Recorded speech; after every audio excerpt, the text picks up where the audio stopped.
The gospel of Jesus isn't for the lazy man. The lazy man's gospel is that Jesus saves us, and that's all we need to know.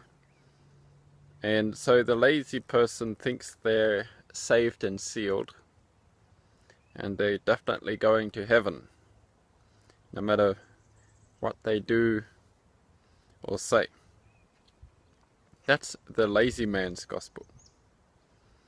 And the lazy man's gospel causes people not to endure, not to race the good race of faith, not to persevere against the flesh, because lazy people like to live the life after the flesh, which is easy.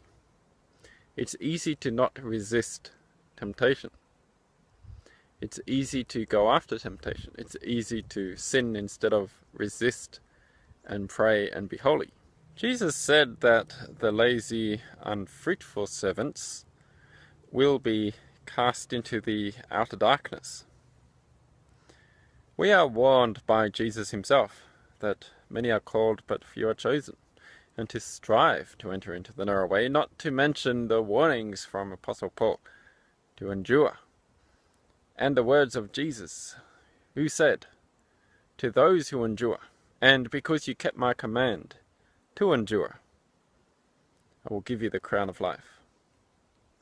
Dear friends, if we want to believe the lazy gospel, and we don't endure, we don't persevere under temptation, putting it out, and we instead follow the flesh, which is the easy way, the broad path to destruction, then despite all our saved and sealed beliefs, we're not going to enter the kingdom of God, but will be cast out into the outer darkness. Are you believing the lazy man's gospel? The end of that gospel is destruction. Rather, believe the words of Jesus and follow his commands, his gospel, of those who endure in the faith, in his name. We realize that while we're on earth we have to work out our salvation, and we're not saved and sealed, not until we've endured. Rather, we walk the race of faith in the hope of salvation, and as we abide with Jesus, we abide in salvation. Don't follow the lazy man's gospel. Work out your salvation with fear and trembling, and endure, and do the hard work of not yielding to temptation, not living after the flesh, but beating it into submission to follow the Spirit.